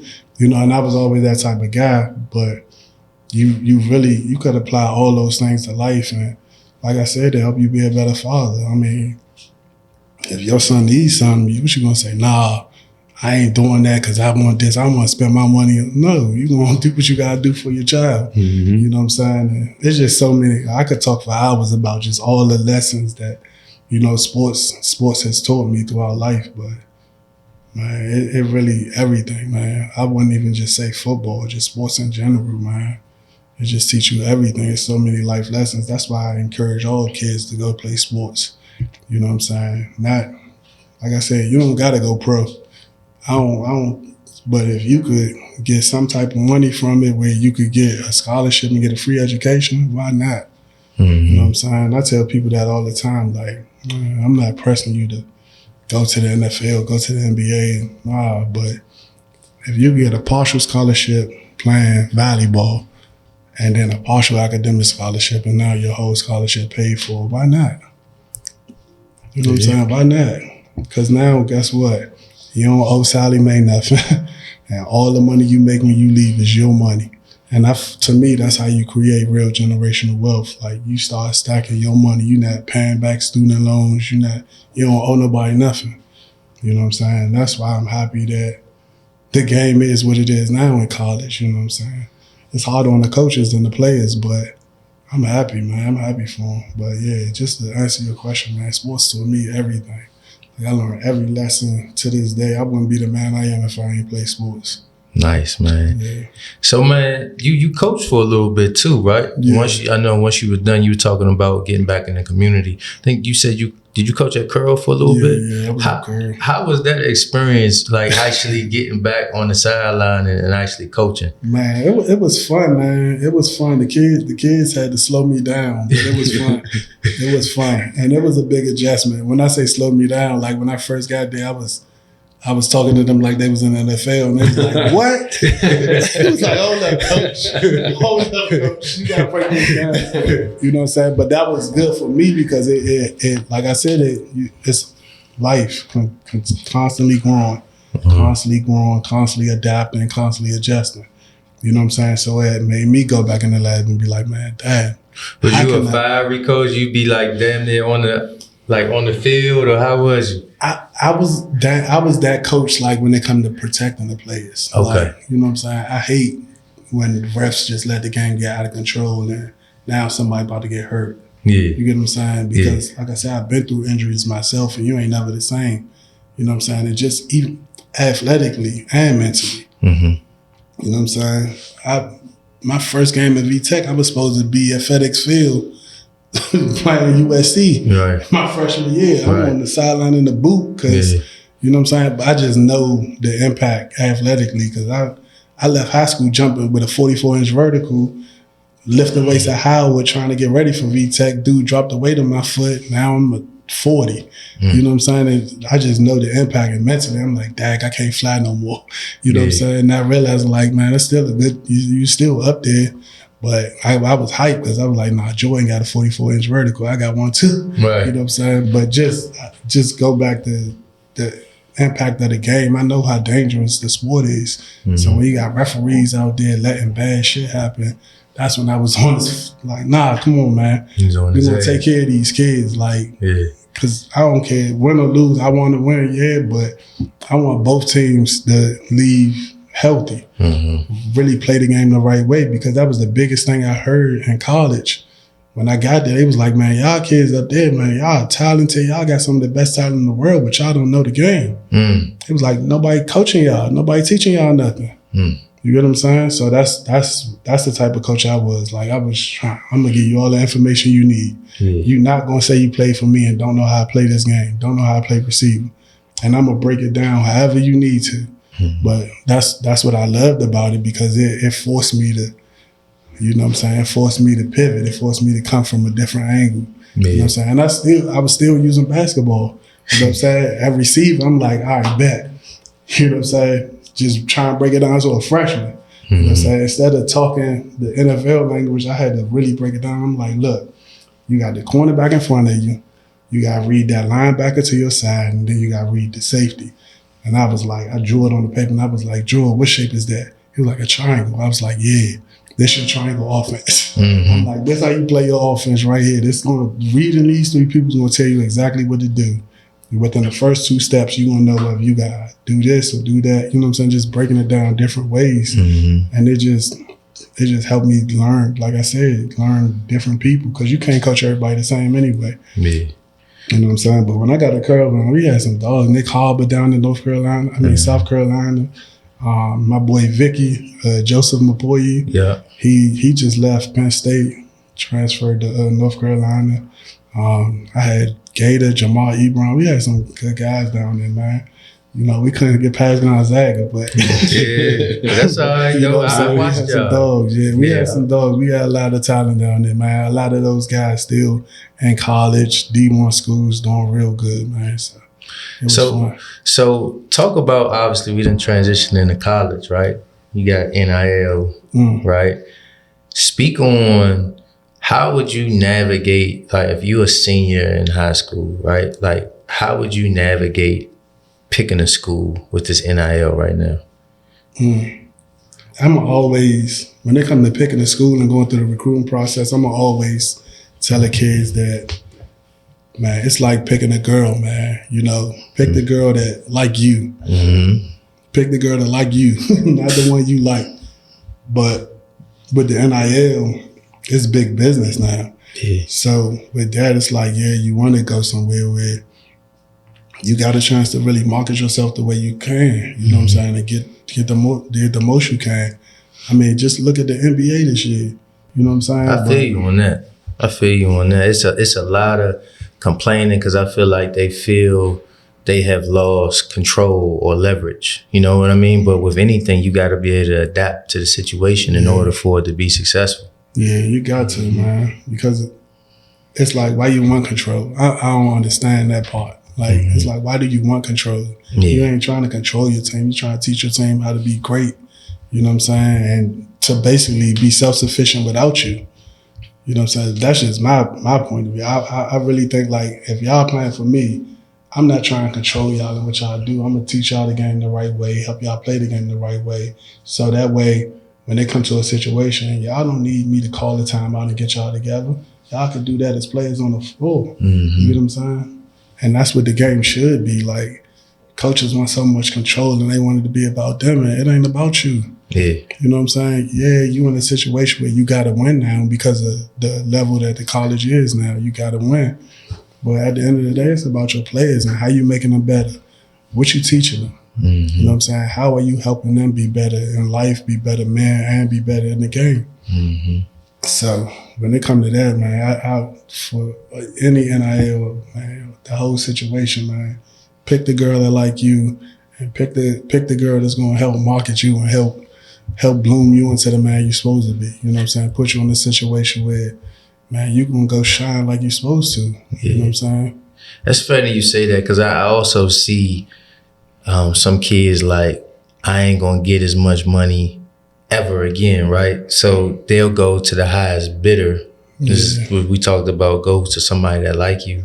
Or you go to, if this is a girl, you go to the dude who got the bag, but he ain't really the one that you really should be with. You know what I'm saying? It's the same thing where I hear a lot of kids or parents be like, man, this is the most money that we ever gonna get, so we need to take advantage of the situation. But you go there and then you end up sitting, right? Because they got so many other guys just like you versus going somewhere where you can just build your name up. I don't understand that mindset, because if you in college and you thinking it's the most money you ever gonna get, then you clearly, like, you defeated already. You know what I'm saying? You're not even thinking about making it. If you in college and this your mindset, like, no way you gonna make it, because you defeating yourself. You know what I'm saying? You should still have this mindset. And I don't care how much money they pay you. You should still have this mindset like, man, if I'm in college and I'm making this, then when I make it pro, it's gonna be 10 times this. Right. You get what I'm saying? Like, that's just a defeated mindset to me. This the most money I'm gonna ever make. I'm gonna just take advantage of this. Like, you not playing no more. It ain't about the game no more. You hustling. You know what I'm saying? You hustling, and that's a game you don't want to play for real, man. If it's gonna be sports, stick to sports. And if you in this sports and you in college and this what you want to do, then go get it. Nothing can't stop you for real. You know what I'm saying? It's just so much to come with it. Like, I hope they, you know what I'm saying? I hope they teaching them financial literacy. Because if this the most money you're gonna make, then how you gonna make this last the rest of your life? Exactly. You know what I'm saying? Like, I really don't even understand that mindset. Like, you don't want to do nothing after college. You don't want to get no job. You're not gonna make this much money at your job. Nothing. It be weird, man. It be weird when I hear that. That's crazy. You know what, man? It would be hard. When y'all was talking, I really was thinking about it. I feel like it'd be hard for me to answer that question of like what guidance to tell them what to do until like they put like some regulations within this whole NIL and all that type of stuff. Because like you said, like, yeah, go where, you know, they want you, but like, it's no like, you could just be gone that fast. Somebody else could come and replace you, and then, or like, you could, you know. It's professional. But that's kind of what Josh was saying though. Like you gotta focus on this thing. Like, what's gonna get me to the next step? You know what I mean? Like, I feel like now it's just like in the NFL, right? And you in the NFL or NBA, you try and get to the next contract. Right? Like, every time, so like you sign, like that's your resume to say, all right, next time I'm gonna be worth this. Same thing in college now. Like, I'm gonna go somewhere, I'm gonna work my way up, I'm gonna get my stats, produce, next contract. Same thing, next contract. And then by that time, maybe it's NFL or NBA, you know what I mean? Versus you sitting there saying, I'm gonna just, you know, this school's gonna give me 1.5 and I'm gonna go there, but I can't really develop. You know what I'm saying? Like, you just kind of stuck. You know, I don't know. That's just kind of how I see it. You know? No question. I just hope all these kids, man, just find a situation that's, like I said, right for them. But when I say go to the girl that like you, usually they're gonna give you more chances than everybody else. You get what I'm saying? I do understand. Usually she gonna give you another chance. Usually gonna be quick to forgive if you did something wrong and you get another chance. And I think that's what a lot of these kids need now, because they 17, 18, going to college, you making all this money. But like you said, on the development part of it, like, okay, what if you ain't developed as quickly as I needed you to your freshman year? All right, I like you, I love you, I'm gonna give you another chance. All right, so now we going into your second year now. All right, because if it's the coach, then the coaching bad, then yeah, get out of there. But 9 times out of 10, you're not in college if you're a bad coach. You're not, you know what I'm saying, coaching. Right. If you're not, that's what you do. That's the skill they looking for, player development. But, man, at the end of the day, I just hope they really get to it. Because I don't think they're going to put no restrictions on it. I think it's big business, and it's going to be big business. Like you said, it's going to be the highest bidder. And I think it's going to just it's going to get crazier. It's professional sports, basically. I mean, you see what Kentucky did? I mean, they got their own LLC now. Yeah. Right? Like they ready to bring all that money in that joint. Until they do anything like BYU for 2 players in basketball, they paying 2 players $10 million. 10. It's big business now, man. 10. I think it's going to get crazy because no matter what they do, it's always a loophole. Yeah. It's always a loophole, and they can find that loophole and they're going to exploit it. It's going to get crazier. But like you said, it got 10 mil with 2 players. Man, come on, man. One getting 7, one getting 3. Them NBA contracts. That's crazy. Yes. Think about it. I don't even know what the minimum is in the NBA now, but 10 mil for 2 players, like, come on, man. Yeah. That's probably what Steph and Clay was making they rookie year. Even if that. So you think about, do you have aspirations to coach? Yeah. That's why I stopped coaching. I told them this year, like, nah, I'm gonna just take this year, chill. Cause like you said, it's that time, them split second decisions where it's like, if I continue to coach, I'm gonna be missing out on a lot of other stuff that could set me up for my future. Right now, all of my former coaches, head coaches, all of them. Kyle Shanahan in San Fran. You got Matt LaFleur with Green Bay. You got Raheem with the Falcons. You know what I'm saying? You got, who else? Jim Harbaugh with the Chargers. You know what I'm saying? He just brought Varro and like 6 of my other teammates out there with him. Oh, Navarro did? Yeah. Oh, okay. I didn't know that. He went out there last year. He did a year in Maryland with Locks. Then he went out there when Harbaugh got the job. He got like 6 of my former teammates out there with him. You know what I'm saying? But I just think right now is the time. So spend the rest of this year trying to set myself up, get back, cultivate those relationships and make it happen. Because, I got to win the Super Bowl. Oh, man. I ain't win one as a player. I got to win one as a coach. That's right. That's time. But yeah, I love to do that, man. But I'm in a situation now where it's like my son real big in baseball. My God, Marley doing this thing. I want to see the kids grow up, and I don't never want to be no FaceTime dad or godfather or nothing, but I'm enjoying that time just being here. Like you said, being able to go to the games, being able to go to the house and chill. You know what I'm saying? Just being able to see the family, man. It's the time. Everybody, first year of college done. Got my niece about to go to college, about to graduate. My goddaughter, Marley's sister, just went to prom. She about to graduate. It's just that time where I think it's just all lining up and working out. Because by the time they go to college, I need to be doing what I need to do. I don't need to be chasing them no more, making sure they straight. I need to be there. Y'all made y'all dream come true. Y'all doing y'all thing. It's time for me to get back to it. Okay. All right, man. So we got this game we gonna play. You ain't got the. Oh, okay. We had some ginger, right? So we played this game called Either Or. You gotta pick one or the other. If you pick both, then normally do a shot of ginger. That's cool. Cause I ain't really a big Ginger fan myself, so it's all good. That'd have been good for you, Josh. That'd have been good. Yeah. So, okay. Let's go. I'm gonna go Calvin Johnson, Terrell Owens. I'm gonna go Calvin Johnson. Just thinking as an owner, because Terrell gonna cause you some problems. I love T.O., but he gonna cause you some problems. Yeah, you know, they gonna create some confusion in the locker room. He gonna do something. Yeah, Calvin Johnson gonna chill. He gonna smoke his little weed and chill. Make sure he pass that test, but he gonna compete every time. You know what I'm saying? Terrell Davis, Frank Gore.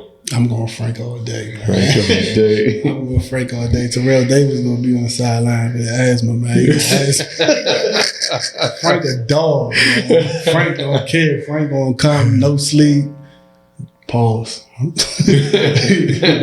sleep. Frank gonna come ready to play. You know what I'm saying? No matter what. I just caught that pause. Yeah. Okay, I caught you. I just caught it. Okay. I just caught that. Frank ready, man. I just seen Frank, he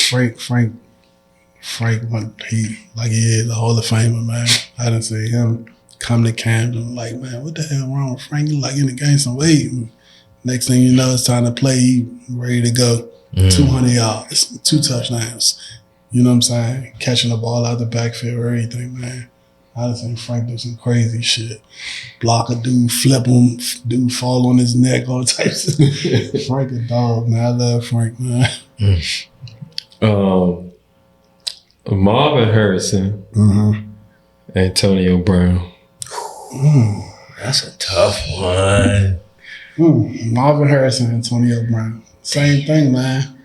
If I'm going, I gotta go Marvin, man. I got to. Because like I said, if I'm thinking as an owner or a coach, I know AB gonna cause me some problems, man. But AB in his prime Steelers, man, I go a dog. Yeah, like, ain't seen too many that could do it. Like, flat out. Like, because he was down there training in Florida with us. And I'm like, bro, who is this dude? Like, just don't look like he's supposed to be doing what he's doing. You know what I'm saying? Physically, he's just like, man, dog, he doing all that. You know what I'm saying? Flat out, man. I love him to death. I wish like I wish I was there. I wish I could talk to him and all types of stuff. But, man, I wish I could have seen, like, him prime Steelers. I wish that would have been the rest of his career and that would have been his legacy instead of everybody remembering for everything else he did. Yeah, like, for sure. Dog, man. Like, I done seen him do some shit. It's like, damn. Like, where they teach you that? You know what I'm saying? But that's what the NFL is. This is just getting with guys that, you know what I'm saying, good guys that, man, look, man, I see you do this and you kill a dude every time. Teach me that. You know what I'm saying? And that's what it's about. I love it. I love it. But no, he dog flat out. I gotta go Marvin Harrison though. Okay. Ray Lewis, Patrick Willis. Knowing what I know, Patrick Willis, you know, that's why he retired early. His feet was killing him. He had bad feet. His feet was killing him. He wouldn't even practice much. Like, he did so much just to practice. Like, I wish I would have seen Patrick Willis, like, just completely healthy. And even seeing what he did with his feet hurting like that, killed. Like, already a Hall of Famer. You know what I'm saying? But I'm going to have to go Ray, man. Ray. Just the longevity and everything. Ray was healthy, man. Ray beat the murder charge and everything. Man. You got to go Ray. Beat the murder charge and everything. Yeah, I got to go Ray, man. But Pat, like I said, Pat a dog, man. Like, just athletically, everything he was doing. And to just know that he was doing that in pain, like, not 100% healthy, it's crazy to see, man. Ran like he ran the same 40 time I did. He ran like a 4.38. Dang. Like, for real. Funny story about Pat, man. When I got drafted, like I said, I went to Mike Martz. He the old coordinator. I get there, go in the room. He say, what's up, man? How you doing, man? Nice to see you, man. Finally. I said, yeah, y'all finally called. You know, all this and that. Anyway, make a long story short, he like, yeah, but you look like a linebacker. He said, what did they bury you in the weight room at Virginia Tech? He called Patrick Willis up there. He made both of them. He's like, yeah, look, y'all look the same. He said, nah. Then he called Isaac Bruce up there. He said, you see this? This is a wide receiver. I need you to look like Isaac Bruce, play like Isaac Bruce, talk like Isaac Bruce. I'm looking at Mike Moss like, what the hell you draft me for? Man? You want me to be a clone? But nah, Patrick was like cut up, everything, man. All time great linebacker, man. I wish he was healthy. Sky's the limit on what he would have did. He probably would have been the best to ever do it. Yeah. Nah. So, Fred Warner, Navarro Bowman. Navarro, man. Navarro all day, man. Because, I mean, I'm going to be biased because Fred crazy and Fred doing some shit, but like I said, just seeing the way they stepped in, Navarro stepped in, got with Pat, got with Takeo Spikes. Hey, you keep looking over here. I'm just saying. You keep subliminally dissing me in the show. But like that, when Navarro came and he was alongside of Patrick Willis, It was crazy. man, that was crazy. Yeah. like, I'm talking about they both flying around, man. Could nobody do anything? We shutting everything down. No, it was Did crazy. we catch them? Did Zeke catch them when Zeke first got in the league? Was they still there? I don't think so. No. Because he would have got punished with both of them. I mean, Zeke was dogging y'all. Zeke In the was, beginning. I always liked Zeke. In Even the when y'all beginning. got rid of Zeke, I still like another Zeke. one. Like, he just started tripping.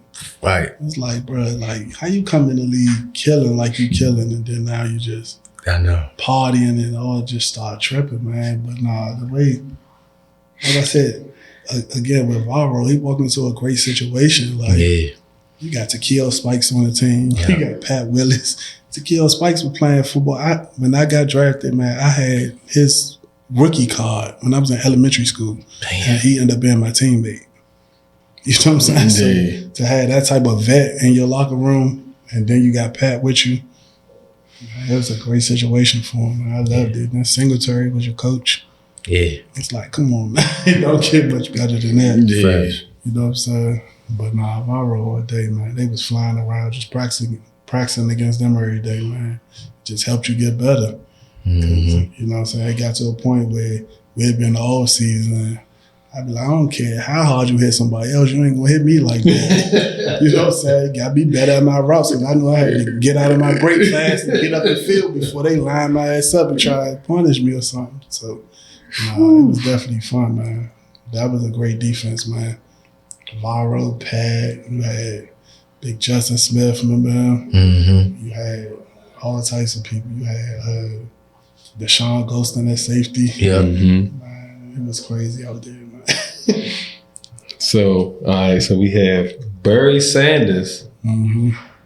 Adrian Peterson. Two different type of. Two way different type of Two teams. way different. Yeah. Man, I gotta go Burry, man, because he did all that without the line. I know, right? He did all that without the O-line. He's like that. Put him with any O-line that other in put Barry Sanders with the Hogs, the Redskins, that they best O-line. Put Barry Sanders with the O-line I had when I came to the Redskins with Trent Williams and them. And he probably the best running back ever, breaking all types of records. AP was just a different dude. He was like a machine, like a computer, like, you know what I'm saying? Especially coming back from that injury and then going with the. You think he 2,000 juiced yards. up? I don't know, man. Can't I just, to be determined. yeah, I don't know if he did or he did. He didn't get caught, so. Yeah. Nah, Adrian Peterson, he was just a different dude, man. He was one of them, like, genetically built through the weight room. They on that treadmill since they used to show them videos that his father had him on the treadmill. He like 5 or 6 years old. Okay, bet. Yeah. His father had him doing all types of, you know what I'm saying? So he was just one of them dudes, like, just worked for everything he ever had and killed. Ran angry as hell. Like, Sorry, baby, stay. No, he ran angry as hell. My son gonna be on the tread. He like the treadmill. Yeah. I'm about to put the incline on the joint. Yeah, nah, that be the 10 seconds, quick. Nah, for real. Get back off. That be the secret, dog. I don't know why more people don't do it. Yeah, cause you can't. I ain't never seen nobody get hurt on the treadmill. Nah, but I do it now. I be on the incline. I just walk it and then I'll do a couple sprints just to keep my cardio up. Yeah, I hate the treadmill.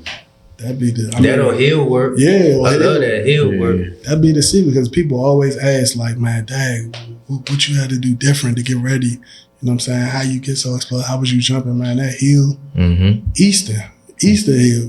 Before they put the baseball field right there, it was all grass.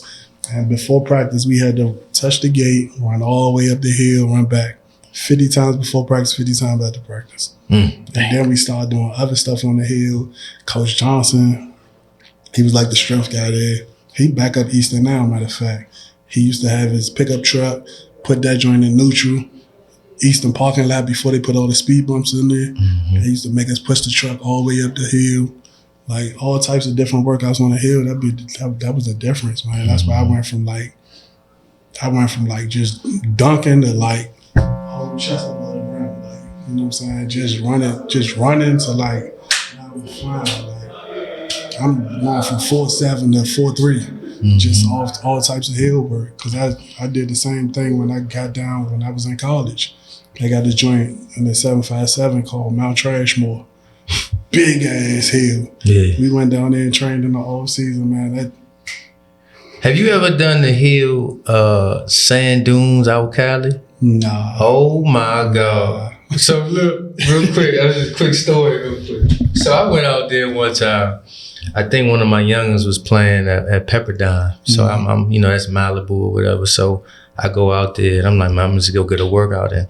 So I'm used to running heels. Yeah. So I'm very confident about this, right? So I'm just seeing people walk up this hill and I'm gonna send you a text of it, but it's like just straight sand, right? But it's steep. Yeah. And so I'm like, why everybody just chilling on this joint? I was like, man, I'm about to crush this hill. Oh my God. You know how the Flintstones, when they be like, yabba dabba do? Yeah. That's what my feet was doing. Like as soon as I tried to run, it was like, and I wasn't going nowhere. Yeah. Right? And then, you try and I probably got 20% up the hill.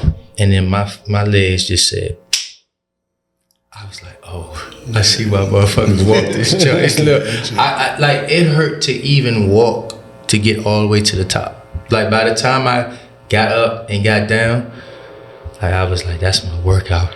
I'm dead serious. That joint is no joke.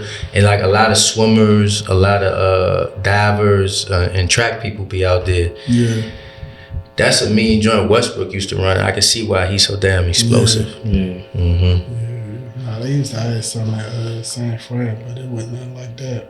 Yeah, I'm gonna send you how that joint. Them hills be the secret, man. So Jerry Rice, Randy Moss. Jerry Rice, man. Yeah, Jerry Rice. And I love Randy. Like I won number 84 because of Randy. You know what I'm saying? Because I felt like we had the same background. Like, you know what I'm saying? Basketball guy, football, track, all of it, man. He done went through some things. I went through some things. Everybody, man, I'm Marshall. Yeah. I'm Marshall, you know what I'm saying? Like, he really changed the game with that athleticism. But, man, Jerry Rice was just, like, he got his own Mount Rushmore. Yeah. It's Jerry Rice. And everybody else. And everybody else. Everybody else a tier under him. Because, man, he, from the hills to the work to, he was another dude that it's like, man, just looking at him, you're not supposed to do that.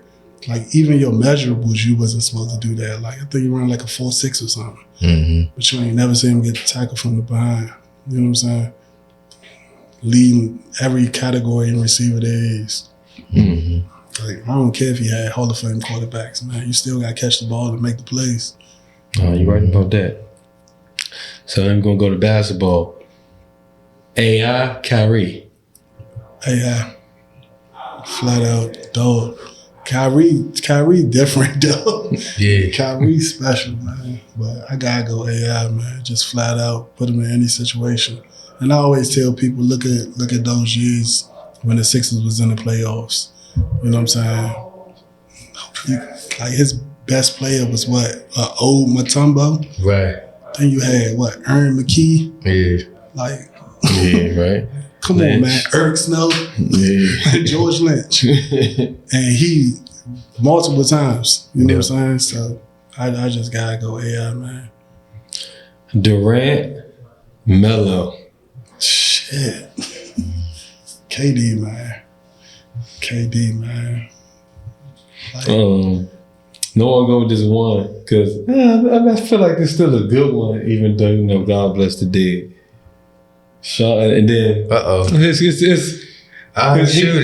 have a longevity who I'm paying with. You know what I'm saying? But Sean Taylor. Mm-hmm.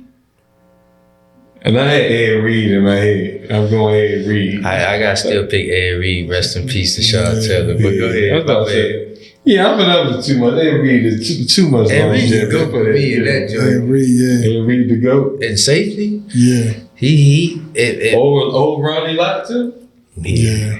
He's so Ed Reed. You could put Ronnie Lott and Sean Taylor like the same type of safety. Ed Reed, man, Ed Reed impacted the game in a way that, like, you know what I'm saying? Anytime he get the ball, first of all, he could hit. He could do everything as a safety. Yeah. He take that joint to the house. Anytime he get the ball, and then like just from him being there, like he disguised the coverage, like he was smart. You know what I'm saying? Like. I'm a safety guy. I love safeties, right? But like everything that he could do, he impacted the game on such a level, and then he won. You know what I'm saying? Like to me, you know, it's just my opinion. But that's facts, man. He was real deal. Yeah.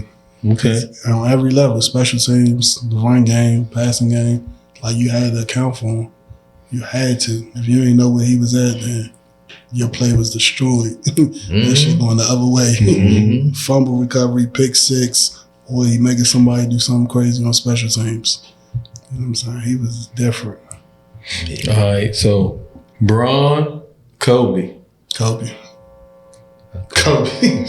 Kobe all day. Kobe, man. I mean, Bron, of course, he got the longevity and everything, but throughout his career, like he ain't had the injuries Kobe had.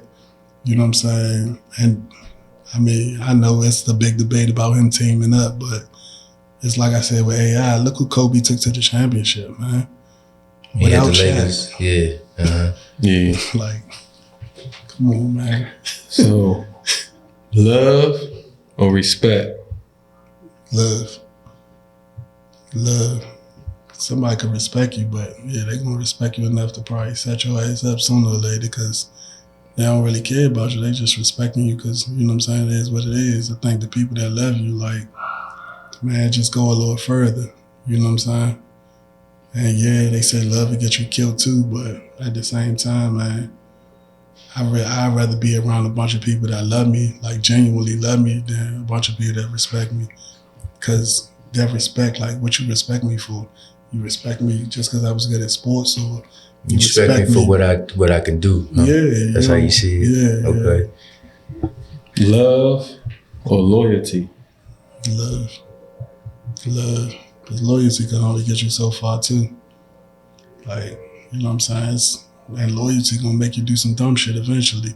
Because you're gonna do it just because you're loyal.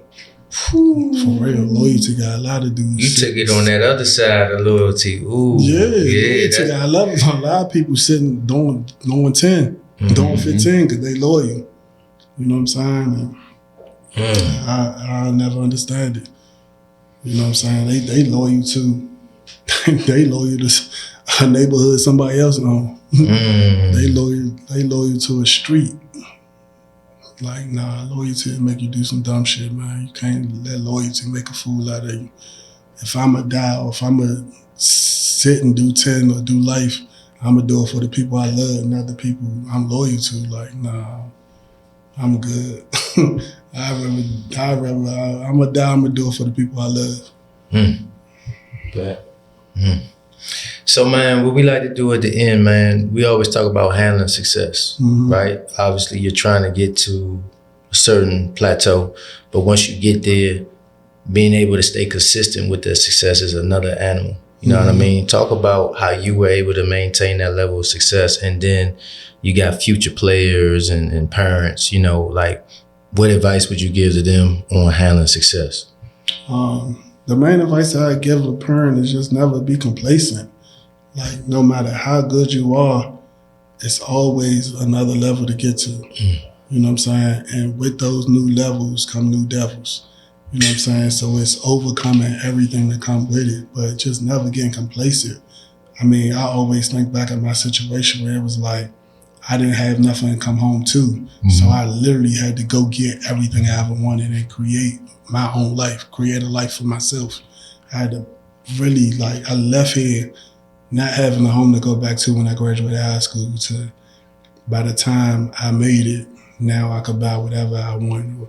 I bought my mother a home, paid her home off, paid off my grandmother home, got my, you know what I'm saying, got Pops whatever he needed. You know what I'm saying? So it's just us keeping that same hunger, that same passion, that same drive and determination that you had on your way up. When you get there, it got to increase. Like, you got to keep finding something else to motivate you. You know what I'm saying? And it could be something simple like, oh man, we all get drafted, we all play receiver. Guess what? Damn, he make 20 more mil than me. Oh, I got to get that. I'm going to work every day to, you know what I'm saying, show him better. Or Rennie caught 5 more passes than me last year. Oh, I got to catch 50 more passes than him this year. It's just, you know what I'm saying? And it ain't no hating. It's just always that friendly competition where you got to find whatever you need, whatever you need to keep you motivated and keep you working. I think so many people get there and they be like, yeah, I made it. I'm going to chill. Yeah, my family good. Oh, I don't really want to get up today. No, get your ass up. Because at the end of the day, what you had to do to make it, man, it's still there. And most of the time when people make it, it's either 2 things. It's love or fear. Facts. It's love or fear. You either love the game so much that you grow obsessed with it and you want to be the best at it, or you do it out of the fear that I don't never want to go back to my situation. I don't never want to go back to none of that shit I went through. I ain't never trying to see that shit again. So I'm gonna keep working so I don't never have to go through that shit again. You know what I'm saying? And with those 2 things, if you just remember that and keep working, you don't got no choice but to stay hungry. Nah, I feel you though. Fear drives me right now. Yeah. You know what I'm saying? Like I feel that 1,000%, you know? Yeah, no, it was definitely, yeah. And when you get both, man, that's scary. When you doing it out of love and fear, man, you become unstoppable, I think, at that point. Yeah. But man, at the end of the day, you just gotta go get that shit. And I always thinking about it like this, like what like fear and love still motivate me. But I be looking at it like, man, and we all know they print money every day. It's dudes out here that got $6 billion to spend for play money so they can own these NFL teams. Yeah. That's their play money. If you got $6 billion to spend and that's your play money, oh yeah, I just wanted a team because my son likes football. I want to get him to like football. Fact. So I spent $6 billion on a football team to own my own franchise. Man, what the hell? Nah, I gotta figure it out. Like, you know what I'm saying? I gotta get that because what you know that I don't know, because all it is the information. It's what you know that I don't know. Who told Warren Buffett the information he needed to be successful at them stocks? Right. You know what I'm saying? And that's when they get to those levels, that's all it is. It's somebody told you something that don't nobody else know. Then you gotta apply it. Yeah, you gotta apply it for sure. But it's like, man, I gotta get it, man. If somebody got $6 billion to spend on the team, man, you're not about to stop me, man. I'm gonna figure it out. I'm gonna do whatever I gotta do to go get it. You got $6 billion to blow, and people ain't seen $6 billion in they whole 3-4 generations of their family. People might not have seen 100 grand. Man, you know, so I feel you. Yeah, nah, if it's somebody that got $6 billion and they still getting up working every day, I ain't gonna never get complacent. You got $6 billion to blow on the team, man, I'm gonna go get this every day, every chance I can. I don't 12 to 12, whatever hours, 24 hours a day, whatever. Nah, I need that. You got $6 billion to blow, so wipe your ass with just because you want your son to like football. Yeah. Some might not ever like football, but you just spent $6 billion. I really did, man. Nah, really for did. real, man. I'd be looking at stuff like that and like, nah, man, ain't no way. Like you said, it's people that probably ain't gonna see 100,000. Mm-hmm. And people out here spending $6 billion like it ain't nothing. Mm-hmm. Nah. I gotta get in them rooms. I gotta do whatever I gotta do. I need that knowledge. I need that information. Facts. I need it. Because that's who told Jay-Z to make the moves he made? Somebody had to tell him. That ain't just at a certain point you go from being a street nigga, washing your money to somebody telling you real shit now. Mm-hmm. And now you in a different tax bracket. Mm-hmm. And now not only you in a different tax bracket, but you putting people in position to be billionaires. Now Rihanna a billionaire. You know what I'm saying? Now Right. Kanye a billionaire. Yeah. You know what I'm saying? Like Wife a billionaire. Wife a billionaire. You know, yeah. Mm-hmm. Like, I need to know. Facts. Well, man, it's been a pleasure having you on the show, man. Appreciate it. You know, there was a lot of knowledge on this, man. I love what you be doing in the community. Appreciate you know it, what I man. mean? I think that's very important that you give back the way you do, and Yeah. you make yourself available. And I think that's cool. And I mean, I wish you success, except for if you end up coaching for the 49ers. You know what? I wish you success with the 49ers, meaning like you still be able to coach with them, but I do not wish that team any success. But other than that, brother, I'm for you, man. I wish you get wherever you try to get to on that thing, man. Appreciate it, man. Yes, sir. Why is that though? You don't want to end up winning most balls than y'all? Yeah, all of that. Like I've been in high school, I could brag a little bit to Lorenzo about the Cowboys because we've been in this exile for a long time. Yeah. You know what I'm saying? Since the 90s. And so I have a hard time rooting for other people, like I don't want to root for the 49ers. So like now I'm like kind of converting to a Commanders fan just a tad bit. Yeah. It sounds really bad when I say this on camera. Come on over, man. That's what what I mean? Like I'm feeling good. Y'all got our coaches, y'all got our players. Come on over, man. I think it's time for me to come home, man. Yeah, why not, man? So the Commanders is always really getting our guys. Yeah. A lot of the 49ers guys went to the Commanders. Yeah, I was You know what I'm thinking about that the other day. Yeah, like a lot of them, like for real. Yeah. I don't want to even consider y'all. I was thinking about that the other day, especially players, because I thought about when I left. First I left, then Alex came, then Vernon came. Mm-hmm. You know what I'm saying? I just be thinking about it, and then they always flip-flopping coaches or players or whatever. And I thought it was just like a thing because they was all here together.